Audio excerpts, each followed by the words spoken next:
Welcome to the Upside podcast, where we help you get unstuck in your life and your business by elevating your thinking and provoking meaningful change from the inside out. I'm your host, Theresa Flood, and today I have a very special friend and a superstar leader in real estate in Keller Williams in our Go Network, Sarah Layson with the Layson Group. And I'm so excited. She came all the way from Memphis. Yes. She's been here this week for leadership meetings that we've been in for the last couple days. Great meetings, by the way. I thought Incredible. we had really, really good meetings. My brain is going in 100 directions. Inspired and ready to go get it. Ready to go get it. Yeah. So, but you sell a lot of real estate in Tennessee, also in Mississippi. You have 4 locations in your business.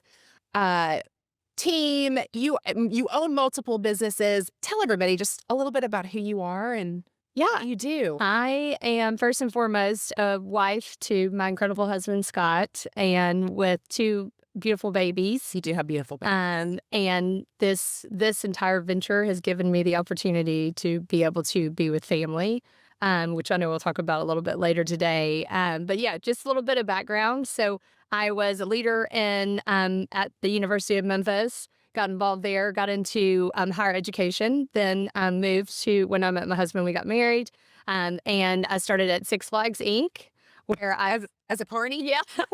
Where I sold corporate packages to large companies, and that's where I learned how to sell. So, Okay, so tell us a little bit about that, because we were chatting about this on the way in the car, because I didn't know this fact about you. And it was 2008, 2009. Yes. So when everything had started to bottom out with the recession, I thought it was a great time to get into sales. And I just wanted somebody to trust me as a sales professional, and I knew I was up for the task. So my job was to get large corporations, Fortune 500 companies, to buy the park out when they were having massive layoffs. Yeah. And so I remember walking into my sales manager's office my first day on the job, and he said, "Congratulations, your territory has no more accounts, and you're going to have to figure out a way to grow this business in this territory." So I learned how to get creative and learned how to build relationships and trust so that I could help bring fun back into large companies that, quite frankly, were struggling at the time. So it was quite the experience. And how long did you do that for? 4 years. 4 years. Yes. And I worked my way up to second. I got second. I never got to the first. The sales rep. I know. No one like you. But then I decided to get into real estate. Okay. So then you got into real estate, and you've done very well with that. So just share a little bit about your real estate journey and your business growth, because you've had a very impressive track record. Yeah. So I had a friend of mine actually send me the Millionaire Real Estate Agent book. Okay. His name is John Jones, dear friend of ours. And when I read it, it just made sense. And I thought, well, running a real estate business is just like running a corporation. I did not have a business background at the time, but it just made sense. Okay. So you read that book before you even decided to get into real estate? Oh, yeah. I read it. 2 weeks later, I had already set up a time to move. My husband, Scott, at the time was selling our house in Atlanta. And in a 2 weeks period, I quit my job and moved to Nashville. Which, if you don't know Sarah and you're listening to this, if you do know that story is going to sound exactly like Sarah. So if you don't, that really sums up who Sarah is. She gets something in her head. She's a very fast, decisive person. You are like, move. Speed is all in your vocabulary. Yeah. I felt like God just put that in my head and my heart at the time. I think you heard right. Yeah. Okay, so that was what year? Oh, gosh. What was that? 2013? 2013. Yeah. Okay, that was the same year I started at Keller Williams Sales. Yeah. Yeah. And so I started in Nashville, and then eventually built that business up. And I heard about expansion, this thing called expansion, at a conference. And I was like, well, that sounds so easy. Yeah. Everybody was in that class, and they were, selling 4 units a year, and they were like, I want to expand. I was like, sold else. I was like, very great. But you actually, again, were ready, and you did it. Yeah. Well, my mom had the stroke. So my mom at the time had just had our daughter, and I was actually at a women's leadership dinner, and she was going in for a routine surgery. She had a stroke in the surgery, like coming out. Sorry, I might get emotional today, but anyway, coming out of that, I knew, 2 weeks, went to Memphis, and I was like, we talked about this thing, expansion, and God has now made way for that. An unfortunate situation that I was determined to make it a beautiful situation for everybody in my path. and God did as well. But long story short, the team at the time was selling around 20 million, on pace to go to 30 million, and moved to Memphis, and they grew it without me being in the business, and I was able to take care of my daughter and my mom. So there is a reoccurring theme, and we're going to get into your story today about the last year.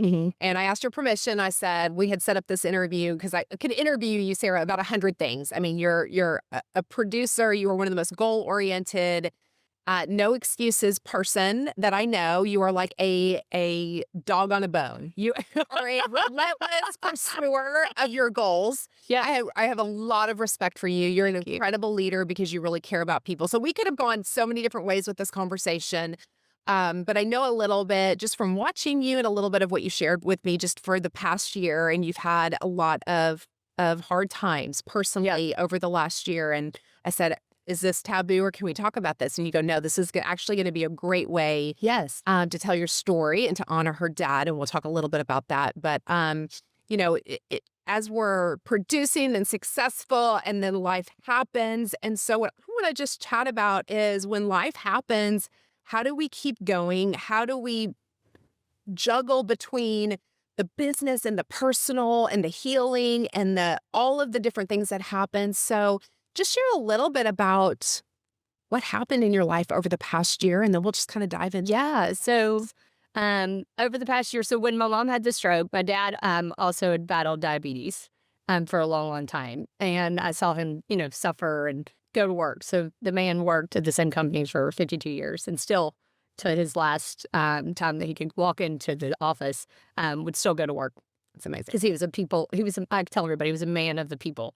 Like, he loved what he did and he loved the people he got to serve alongside with. But anyway, long story short, I battled with that, hospital visits with him and my mom, obviously, with 2 young kids and running multiple businesses. And my dad it was not this January, but the year prior, 2024, I got a phone call that he fell and he couldn't move. And so my husband and I immediately went over there, had to call an ambulance, and that was the last time he was able to get out of a bed. So from January to September when he passed, I was blessed to be able to serve my dad. That's awesome. So, feeding meals, bathing him, doing all the great things that he had done for me that I got to give back. It's a beautiful thing. Yeah. So your dad said a man of the people, sound like an amazing work ethic that you had taken from him. Tell me something else you learned from your dad growing up. Like, what's your best growing up dad story or your funniest dad moment or most impactful? I think my brothers would tell you I was probably his favorite. Well, of course. But we were so much alike. Like, I found the letter he wrote to me after he passed, and it was just him and I are on the go all the time. We love to be at every function, right? We had a joy. He has a joy about him that would, we were peas in a pod. So he went to my sorority formal. Everybody loved him. He was our intramural coach. And he taught me so much about being with family and family experiences. And everything he did in his life was so that he had time for family. So he would set up everything in his career and in anything that was an opportunity for him. If it didn't match family time, it wasn't for him. Wow. So I learned a lot from him. And yes, he was with me at every college event. And he was my number one. And what a beautiful lesson of reaping what you sow in life. Yeah. That he was there for you every step of the way. And then when he needed you to be there for him, I mean, what a beautiful legacy. Yeah. So what did that look like? And so you say you were caretaking for him. That was a daily, that wasn't just a dropping in once a week. Like, so what did life actually look like? You're a mom of 2 young kids. You're running multiple businesses. You're operating partner of the Keller Williams office, running a 4-location expansion team. And you're the primary caretaker for your dad who's very sick. It goes back to like life gives you a certain time period that you get to make choices.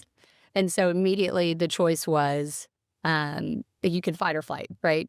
And so I went to fight, and I understood like I have control over my schedule and my time.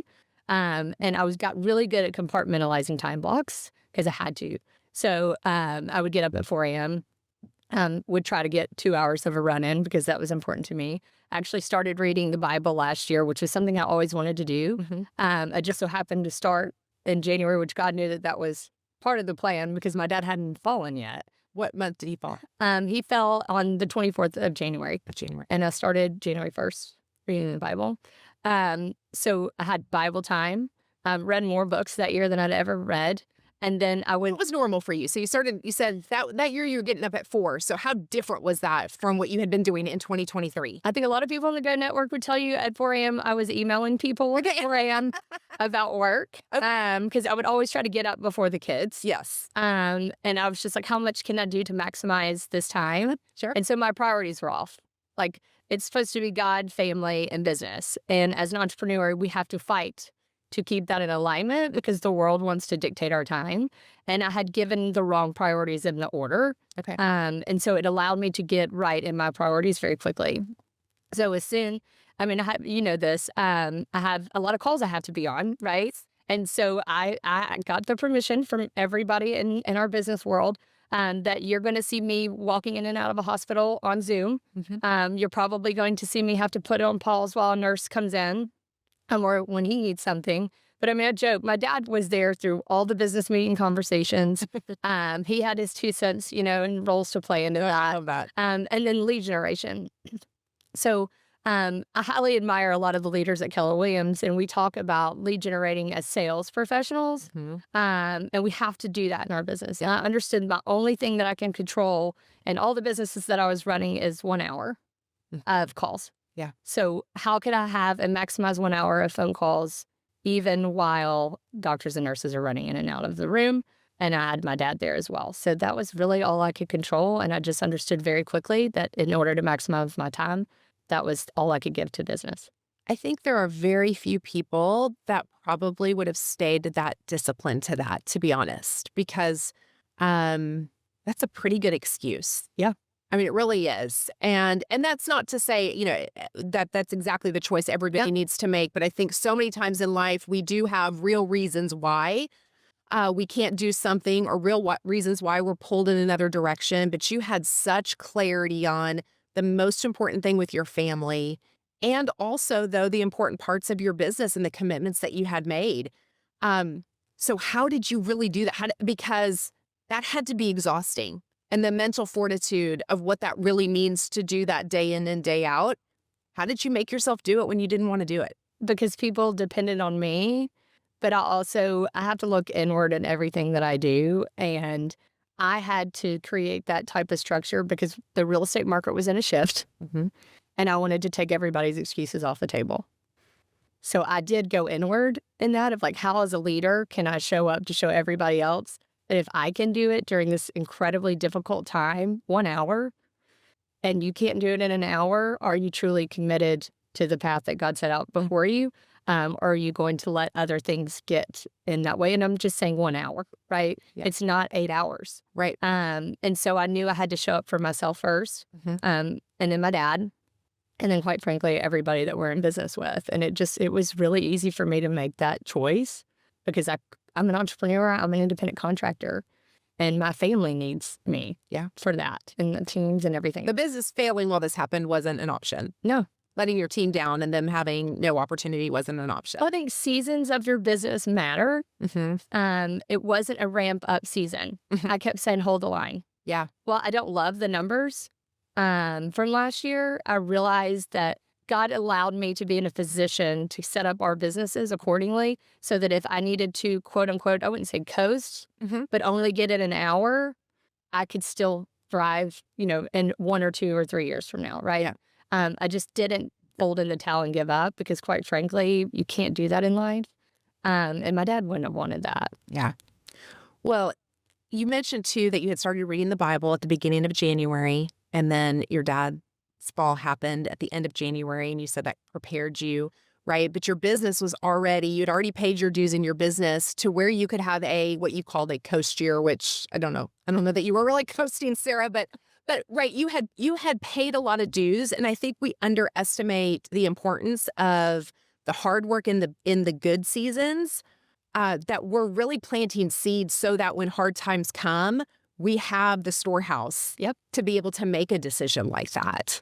And I think that's such a powerful thing to realize that in the good times, you're actually preparing yourself. You're training for long-term gains. Everybody trains for short-term gains. I'm always training for long-term, right? Like, how do I position myself to have passive time, not always active time? Because you never know when something's going to happen. And we all think in terms of 1, 3, and 5.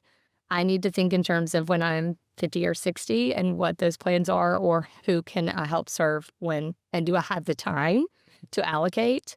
And I don't think a lot of us think that way because we think it's not going to happen to us. Yeah. Have you read Rory Vaden's book, Procrastinate on Purpose? No. So it's a great book. Okay. Great book for your team. It's a book about time, but he views it a little differently than I think most of the time blocking type world talks about. And he talks about how we always ask the question, is it urgent?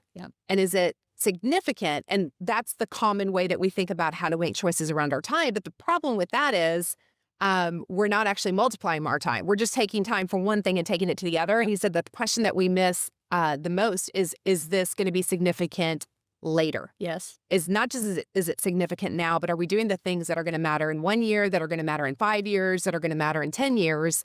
And if you start thinking along that way, it's the first step to multiplying your time. What's so awesome about it is you have the choice. Like, we all have the choice in what we want to do with that time. Right. And we really should choose wisely, because I've said this a lot. Like, what last year taught me is you don't get time back, right? Like, I won't get that time back. Everybody has a choice, and time is your greatest asset. Yeah. And how can you maximize that asset for the priorities in your life? Right. So what was the hardest part about slowing down in the sense of not being in the office every day? And because as a producer, a lot of times when you're successful, your identity gets tied to that, to the numbers on the board, all of those things. So how did you mentally navigate that? What, if anything, was the hardest part of that? I missed being around people. Yeah. Like, I did. I missed, personally, I missed my children. I missed my husband, because, I have young children, and I knew that I was giving up one amount of time for them, for my dad. And they were so gracious in that. Like, they would come up to the hospital and tell my dad, do you know how special mom is? And I was teaching them the priority, right? Yes. And they gave me forgiveness in that, right? So that was good for my soul. Yes. So that personally was so hard. But professionally, it was really hard because I am somebody that wants to be able to motivate, help, inspire, and all the things. And what I really realized is I don't have to be in person to do that. I could show up very authentically on what my priorities are and teach other leaders that I would encourage them to do the same. Because if we're not showing them by actively doing it, we can tell them that the order is important, but if we're not showing them the order is important, they're going to create the same type of behavior. Yeah. Well, and you don't have to necessarily go into this, but I know your team has had a lot of challenge personally as well, right? And so you've had to lead people through going through their own personal challenges, and to navigating that as a leader. What do you think, and I'm sure the answer would be a little bit different for everybody, but what do you think overall in your organization, what do you think other people learned from watching you? How do you think it affected them? I think they knew as well that time is their greatest asset, right? And that while work is important, it's not the meaning of life, right? Like, we started praying on our team before team meetings within the Layson group, and started really creating the priorities there.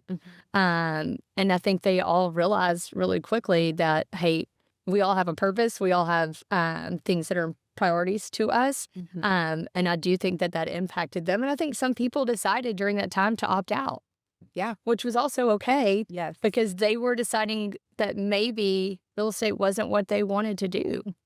Because some people don't want to make that type of commitment. Yeah.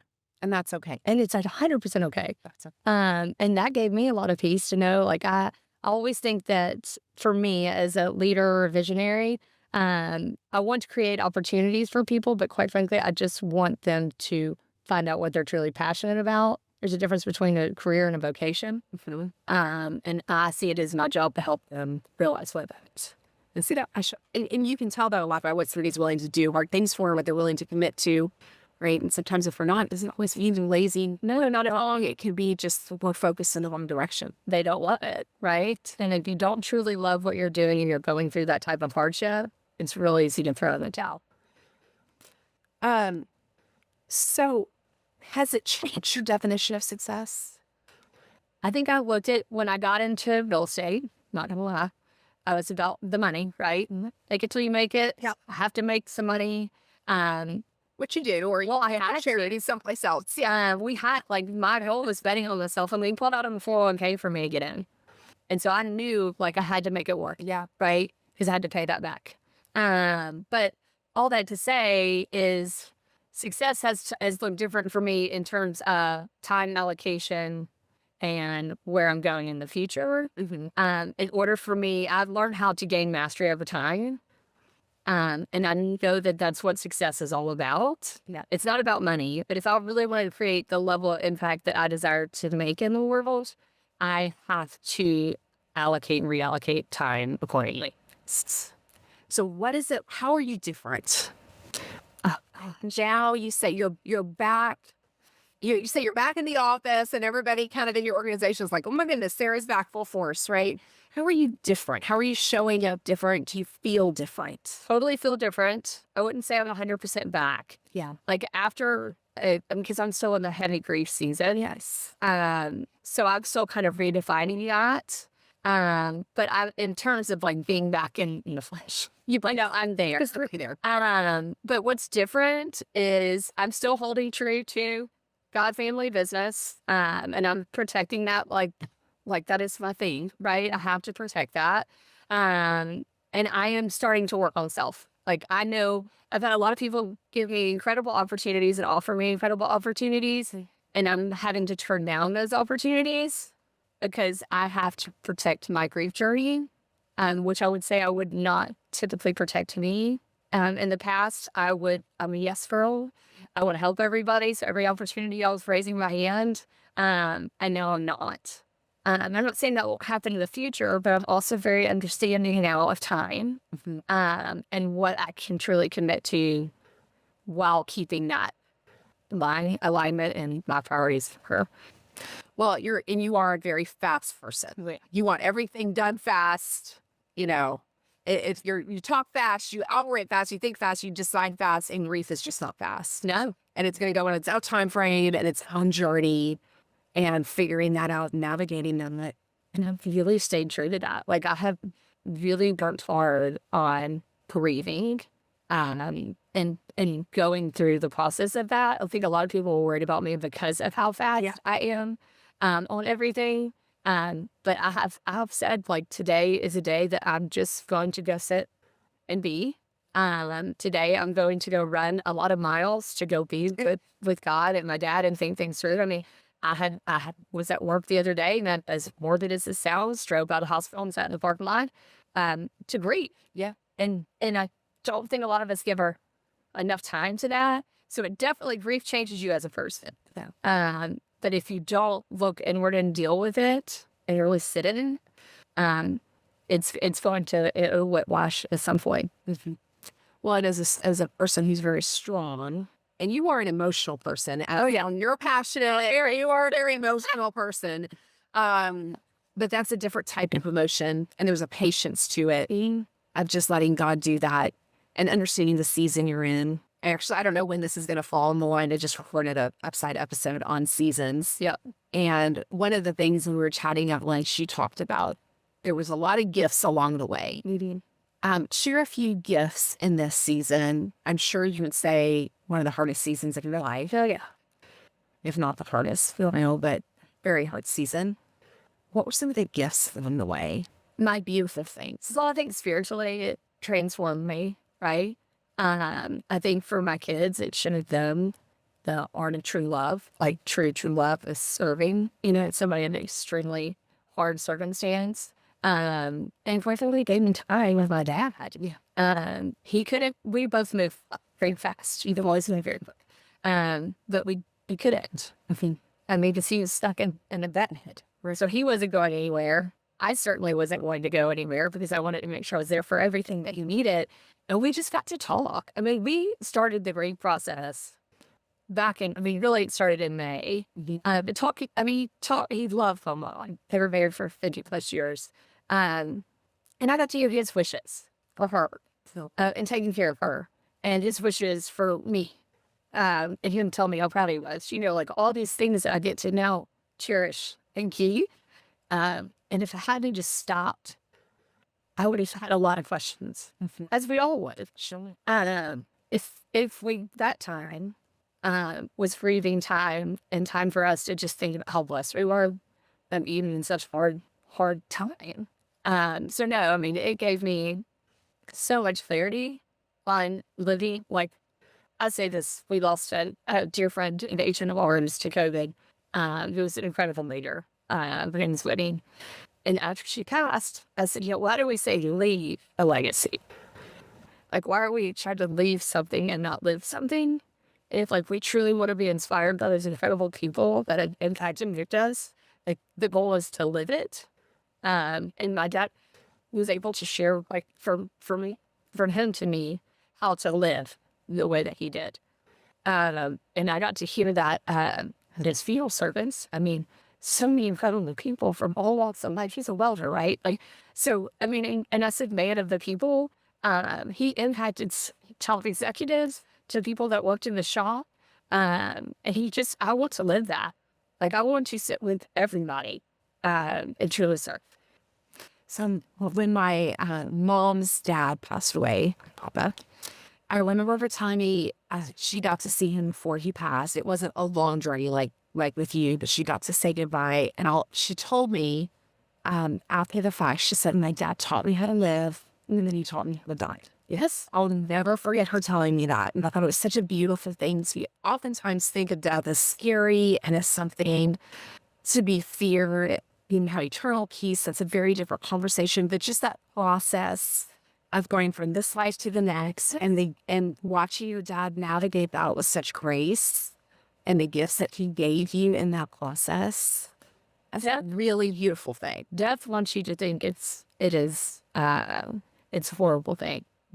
But as a believer, it's a beautiful thing. And I got to see the end in life.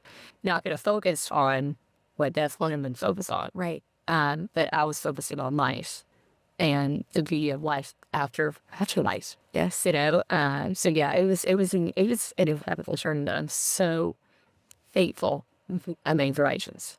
So what would you say to somebody who's maybe navigating grief right now, and they're having a hard time getting out of bed, or they're having a hard time making the calls and doing the things that life is requiring of them right now? Say to them, give yourself grace. I mean, we're all so hard on ourselves. And grace is just a gift, right? Like peace and grace. And just, there was days I didn't want to get out of bed. But I understood that I could get grace and peace and movement. And so just getting out and smelling fresh air, even if I was at the hospital, doing laps, paying attention to the birds and the smells and the sight and the sounds and all the things, it does bring you a sense of peace. I think in the jargon of it all and how fast it happens and all of the hardship, you have a choice. And you do need to choose some time to give yourself grace and to see the beautiful things that the world offers, or you will not get out of it. And I mean, that's so powerful. I mean, the heart and the mind, all of it is spirituality. It's all a very powerful thing. And it can work for so many good things if you choose to let it. And it's so interconnected. Yes. It just don't show up in a business and a job separate from the word eternally. And how we are spiritual. I don't think I wasn't so connected talking about that enough, right? I don't think, because it's a hustle culture. Our real estate, and I think a lot of people that don't know me, if you hear me in a meeting, I sound extremely intense. But I want to get everybody to fight for their priorities and their passions as much as I want to fight for theirs. We're intense. Very. We love that about it. Okay, so living your legacy. Yeah. What is the latest you're living? Gosh, that's a good question. For my children, sure. I want my children to see Christ as I see Christ. I want that from my family and their kids. I want them to have and truly have all of the love and the experiences for them to create a life worth living. We say that, but what does that really mean? And I want them to know that order is so important. And family is everything to me. And I want that to be the same for them. And, their legacy that they leave. I mean, my dad joked, he didn't have a ton of things to leave me in terms of money, right? Yeah, like I did that for my mom so that we could take care of my mom, because what I understand now is how high the cost of care is. And I want to make sure I'm set up for that so that my kids can sit with me and not have to worry about money. And we can look at all the beautiful things that life provides and not stress out about money. And I want to teach them the same. Experiences and memories, they will last a lifetime. Yes, you have to have money to have care and all of the other things, but the reality is experiences and those memories are hold for forever. So if you could whisper something into your ear a year ago, a year and a half ago, the beginning of this journey, what would you have whispered to yourself? I think the first thing that comes to mind is that you're not alone. Yeah. Because it is so fun. I mean, the leadership is so much, right? But you're really not alone. If you take a minute to reflect on that. And it was such an incredible group of support around me that quite frankly rallied around me. But if I didn't open my eyes and see it, I wouldn't appreciate it. But yeah, I think a lot of people feel alone. I think a lot of people feel alone in life. They should know that. Well, and talking about just sowing the seed ahead of time, there's a lot of people you've rallied around for years. You sow a seed to when you were having your season, right? But people to rally around you. I mean, God bless those people. I mean, they allow me to be with no that. And they allow me out to do my kids when I need to do with my kids, and my husband, I need to be with my husband. I mean, the people, I don't think I've said this to like Smokey and David. The people that I get to be in business with, they did not mention a word about me not being on XYZ call. They knew I was going to show up regardless. But they think they the greatest gift. And a lot of business owners would not be up. I am very blessed. Yet, people, all the way. Yeah. Okay, Sarah. So, 2025, 2026. I want to know, like, what's the big goal you're going to accomplish? Like, what's you have your sights set on? I mean, you are an ambitious person, and I know you're still in a process of healing and all of that. What's your next thing? Honestly, I have reflected on that. I think I told you that a lot of people ask me that question. I mean, it's easy for me to say 400 units, right? It's easy for me to say, these are the things. But I want impact. Like, I want to take what I have experienced and use it for good. And so, whether that be, I don't know, expanding my audience reach to be able to impact more people. I love selling houses because, when we sell houses and we make money, our organization gives money back into the community. And is able to serve the people of Memphis. And, I mean, we've got businesses that we're launching. We've got all of the things in our entrepreneurial world. But my biggest thing that I want to do is create impact and create a legacy and a life for my kids. And I really look forward to truly, my husband and I have been in for 15 years. And getting back into a relationship with him.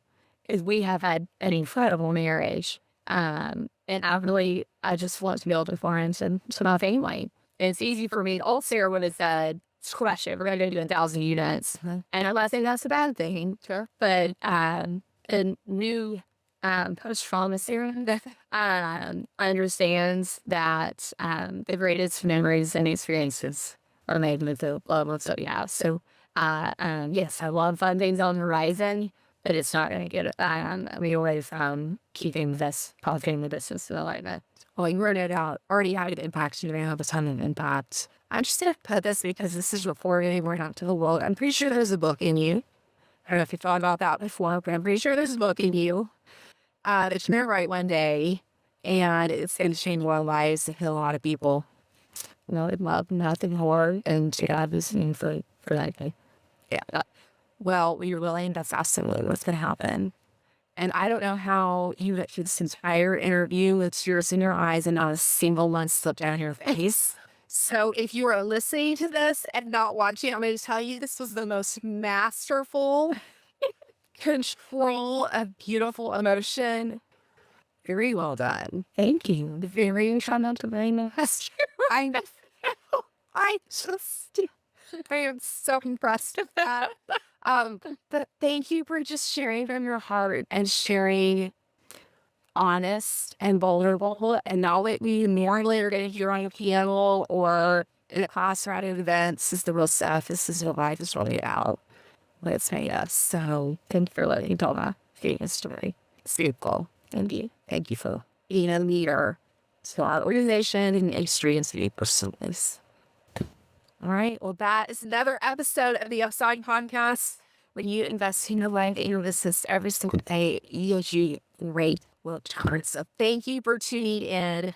And please go follow Sarah on all of her social channels and send us this to find you for some of you to connect. Instagram at Sarah Layson. That's a little founder of a handle we are working on. Not all the things. So if you see my stuff, go to TheUPside.com and subscribe if you're not. And I will put all of her information in your weekly emails. We'll make sure that you get connected to this amazing human. But thank you for tuning in as always, and see you on the other side.